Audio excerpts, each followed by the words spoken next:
Total tinulungan siya ni Wayne noong nagkaproblema siya sa Lavina noon. Binigyan din siya nito ng pagkakataon sa isang interview.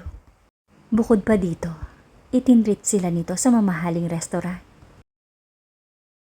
Naghahanap si Celia ng isang pagkakataon upang makabawi dito. At ito yata ang perpektong timing para ibalik niya ang pabor. Nang makitang pumasok si Celia sa eksena, napabuntong hininga ang lahat. Noon lang ito napansin ni Wayne sa dami ng tao. Nagmamadaling lumakad si Wayne para pigilan si Celia. Cel, huwag mong idamay ang sarili mo dito. Naghahanap lang ng gulo si Brea. Kahit sino pa ang magdisenyo ng kanyang damit, sa tingin ko ay hindi siya makukontento. Narinig ni Brea ang masamang sinabi ni Wayne tungkol sa kanya. Sa harap mismo ng kanyang mukha, sa sobrang galit niya, ay namula ang mukha niya sa isang iglap. Hindi ba marunong magbigay ng disenteng wika ang bibig mo?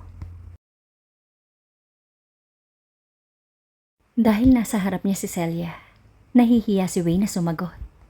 Pero tiningnan niya ng masama si Brea. Lumingon si Brea at tiningnan si Celia mula ulo hanggang paa. At mayabang na nagtanong, "Designer ka rin ba ng Evans Group?"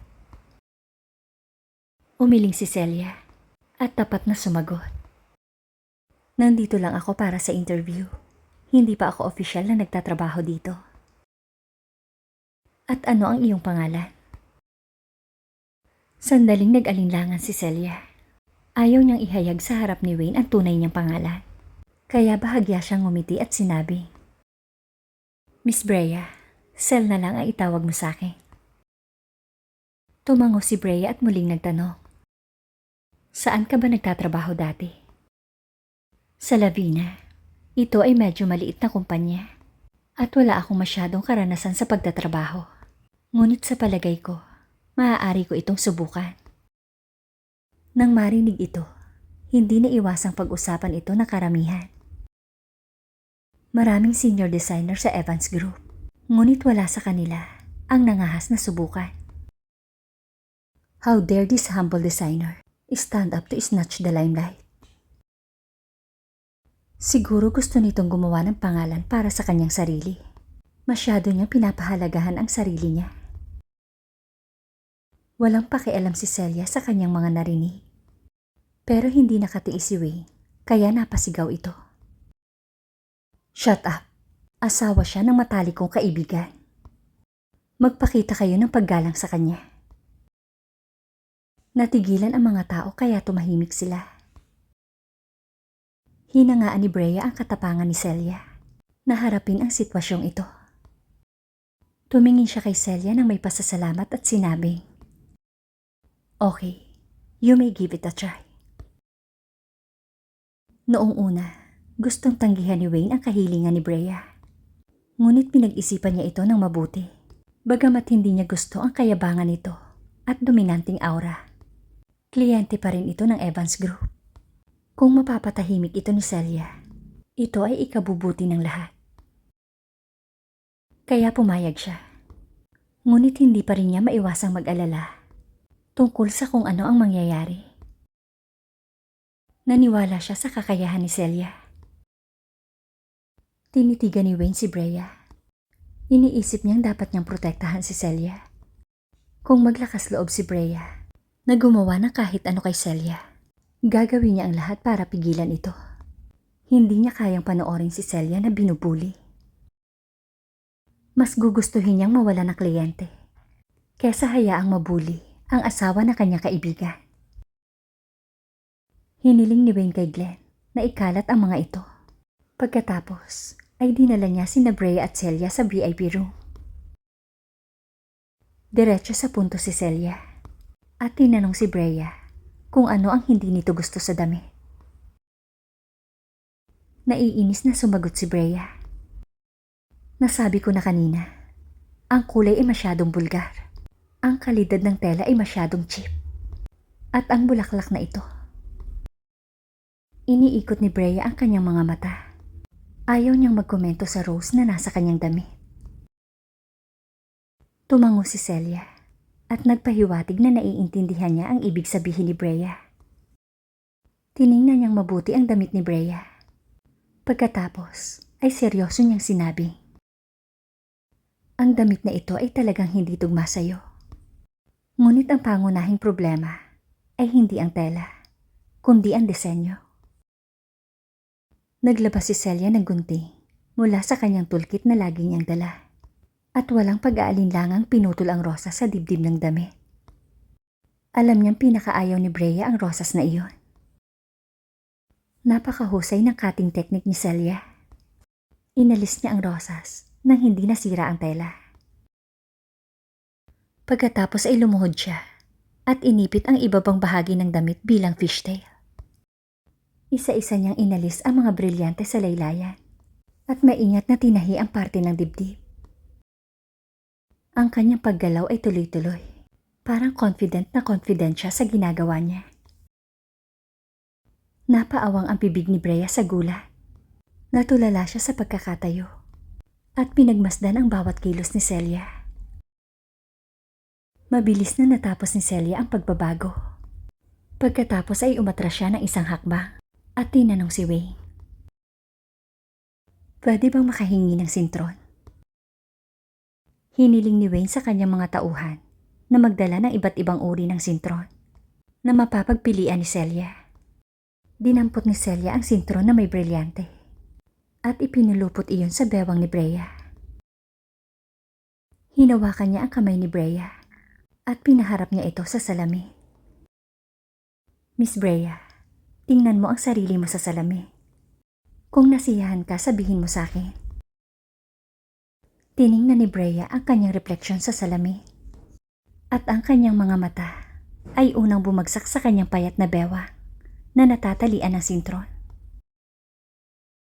Ang mga brilyante ng sintron ay kumikinang sa liwanag na nagpatingkad sa kanyang bewang at balakang, at ang matingkad na rosas ay pinalitan ng mga diamante.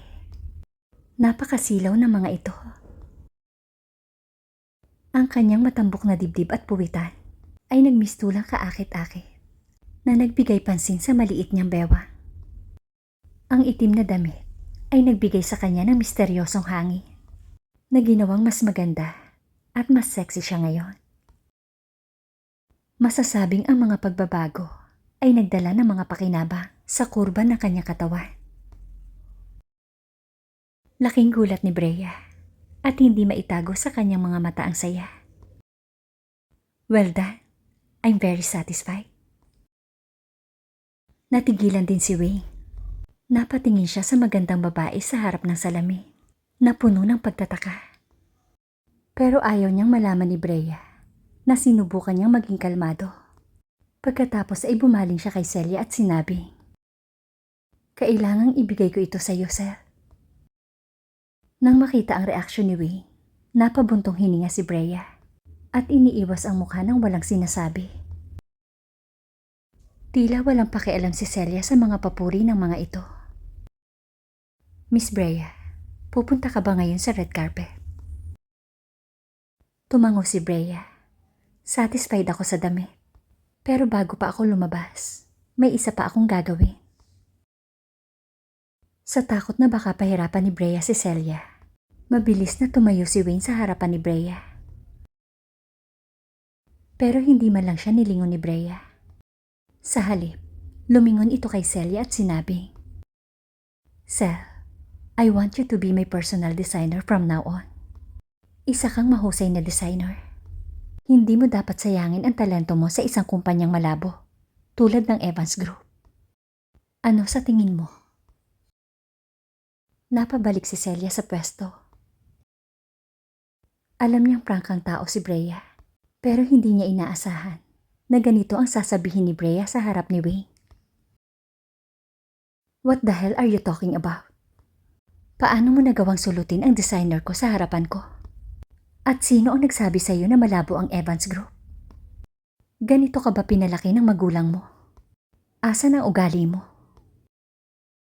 Pero hindi nagpatinag si Brea. Ngumuso siya ng malamig at mayabang. "Ano? Mali ba ako?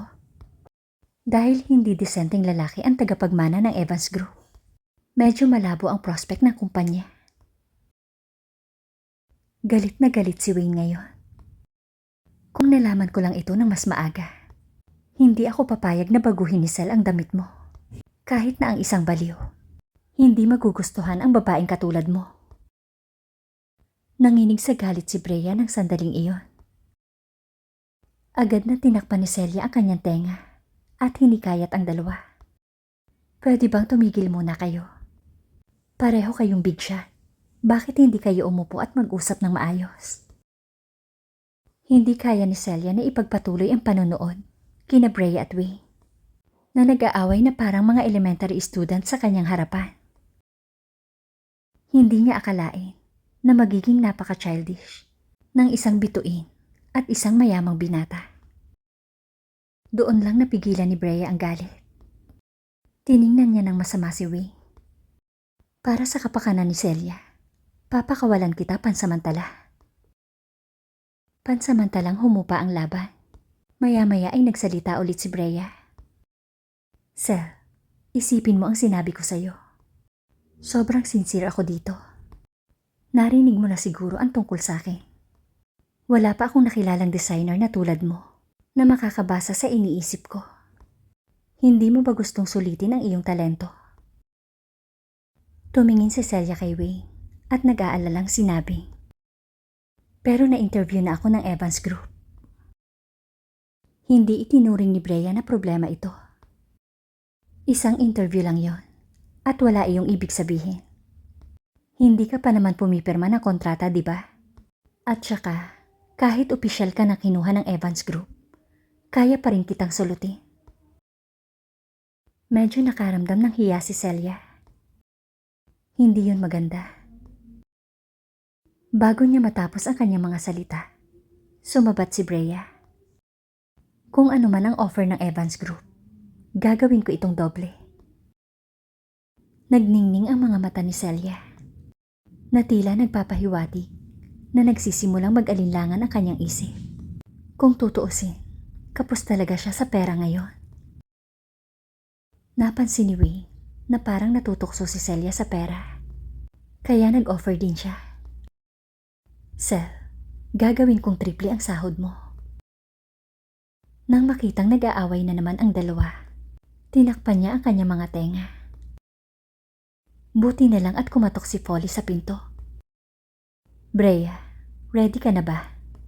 Pwede bang pumunta na tayo sa red carpet? Oo, handa na ako. Itinulak ni Folly ang pinto at pumasok. Ngunit nang makita niya na nagtatalo sina Brea at Wayne, naramdaman niya ang tensyon sa pagitan ng mga ito. Kaya nag-alinlangan siyang lumapit. Gusto kong kunin si Sel, ngunit tumanggi si Wayne. Folly, tawagan mo si Mr. Reyes at hilingin sa kanya na tulungan ako. Maaaring makuha ng Shamsi Group ang sino mang gusto nila. Nang sandaling banggitin ni Brea ang Shamsi Group, naalala ni Wayne na isa nga pala itong artist ng Shamsi Group. Kaya nga pala nakipagtulungan ang designer ng Evans Group sa pagkakataong ito. Ang Shamsi Group ay pag-aari ni Tyson. Thank you guys for listening and watching.